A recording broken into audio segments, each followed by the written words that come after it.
I know that was a little bit violent, but I got him. Oh, yes. All right. Hey, buddy, you okay from that? I'm sorry, I had to throw you. I don't have my net with me today. Now, this is actually a three-toed amphiuma.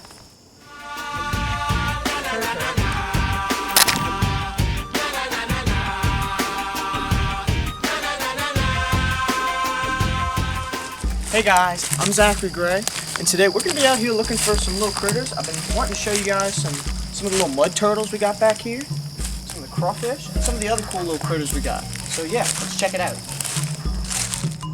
Tonight, our goal was to catch some turtles, but so far, no luck.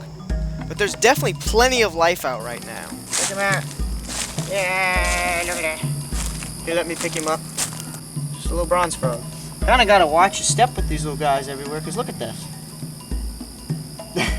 They camouflage pretty well with all these little oak leaves. And they just sit along here hunting. They're just everywhere.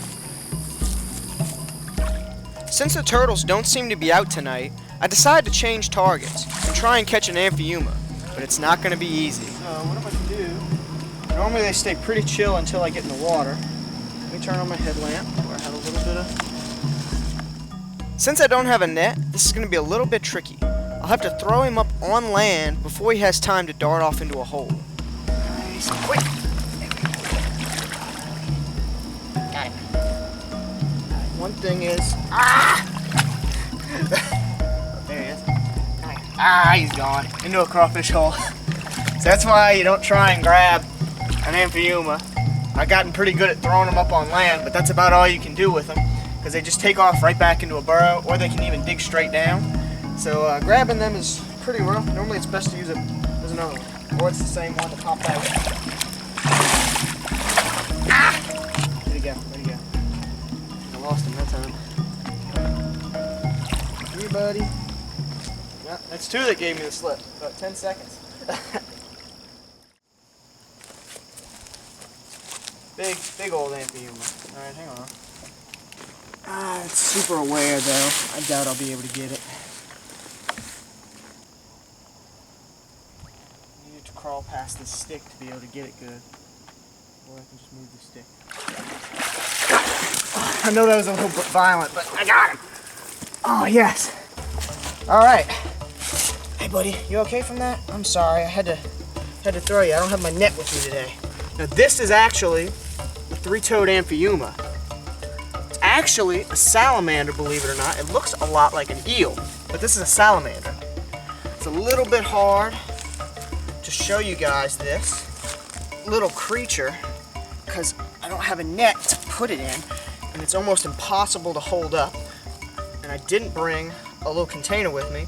Now, one thing that's interesting about three-toed amphiumas, they got these little tiny feet right out front, and a lot of people, especially a lot of scientists, will consider those to be vestigial, meaning, you know, they're an evolutionary leftover, they have no purpose, no use. But that's actually not true. They're actually a very important sensory organ. And what they do is they put them right up against the wall of the crawfish holes that they live in, and they sense around. They have very poor senses, a lot of their senses, like sight, but they mostly rely off of smell and their sense of vibration, their sense of feeling. Now, throwing them up right there, this animal's gonna be perfectly fine, because they're super tough. This is a super tough little animal. It was a little rough on him. I'm sorry, little buddy. But it was the only way to get him out because I don't have a net with me. Because you can't actually grab an amphiuma. Watch what happens when I grab it. It just slips right out. And they make a pretty tough slime, pretty tough sticky stuff that covers their body and really protects them. It's also called a Congo eel because a lot of people would look at this and say it's an eel. Now, these guys are voracious eaters. These guys will eat crawfish, minnows, any kind of meat that they can get a hold of. And normally you'll see them sticking their head out of crawfish holes because that's one of their main things that they eat is actually crawfish. Not a lot of people know about amphiumas. They're a nocturnal animal that only come out at night. Very, very seclusive and actually pretty rare in a lot of areas. This is the only area that I ever find amphiumas. I think my entire life this is the only place I've ever found a three-toed amphiuma.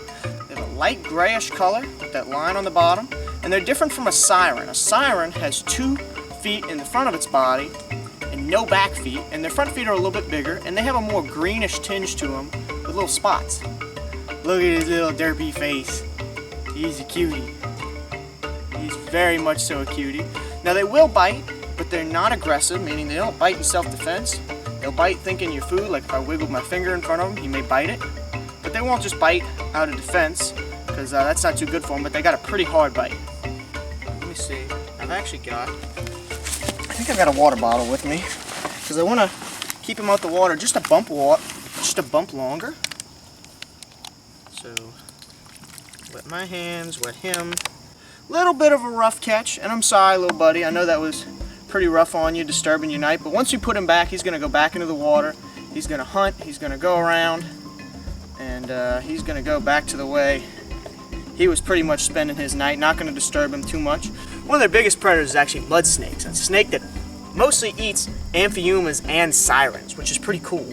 And they'll also eat smaller amphiumas, meaning a bigger one will eat a smaller one. And during the day, if they come out on accident or actually get flushed out, then a little egret, a bird, even sometimes a bird of prey like an osprey or even an eagle will get them, steal them from an egret or something. Normally they wouldn't catch these guys on their own. And possibly a snapping turtle, although that would be pretty rare, it could happen. They got little tiny eyes, they got very poor vision, and like I said before, they mostly go off their sense of feeling and their sense of smell, which their feet help amplify their sense of feeling, kind of like little tiny whiskers in a sense. They're very sensitive, and they feel around them with those little feet. They also help them go really slow and methodical along the bottom of these little ditches. I actually had an amphiuma for over about 10 years. It passed away before we even started filming videos, but it's an amazing animal, super sweet, super cute, and they're a voracious eater. If you ever see them eat a crawfish, it's absolutely amazing. Man, I think I'm getting a little bit better at handling them, making them feel comfortable on my hand. He's still moving. It's just I'm getting a little bit better at it. They're so slimy, super slimy little dude. And I'm having to learn how to support his whole body to where he doesn't want to squirm, as well as keep the slime from being able to slip him off of me. Cute little dudes, very cute, very friendly. And I'm very sorry about that little rough catch, buddy. Very sorry about that, but he'll be fine, don't worry. Look at that little cutie. Look at them little tiny cute feet. I always find that hilarious about these amphiumas, just those tiny feet. Now these guys can get quite a bit bigger than this. This one would be a pretty decent sized one though. There you go, just got him sitting right on top of my hand. Best I've been able to handle one before. One of the reasons we haven't filmed these guys since our earlier video on them is because they're just so difficult to film. You know, you come out here at night trying to film them, and you also got them super slippery. And tonight, our goal actually wasn't to film an amphiuma. Our goal was to film a mud turtle. We actually haven't even seen a mud turtle since we started. Now, I actually come back here all the time looking for a mud snake, the thing that eats these guys. And they're both actually considered pretty rare animals. And I find a lot more amphiumas than I do mud snakes because this little spot is just full of them. I don't know why it is. It's just a weird little community of amphiumas that live back here. Let me get some more water for you. Gotta keep them moist while we film, and even while we film all of our close-ups afterwards. Gotta keep this little guy nice and wet, but they do breathe air, so I can keep them out the water for as long as I want. In fact, they'll actually, when it floods, they'll try to travel to new territory, to new ponds, and oftentimes they'll kind of get stranded, and what they'll do is they'll dig down and kind of go into a little brumation state where their skin, the outer layer of their skin dries up, and they just sit and they wait in dormant. And the next time it rains, they come out of the ground and try to get back to where they were trying to get in the first place that they didn't make it to. Thank you guys so much for watching this video, and if you did enjoy, definitely leave a like, and I will see you guys next time. Alright buddy, let's go let you go right here.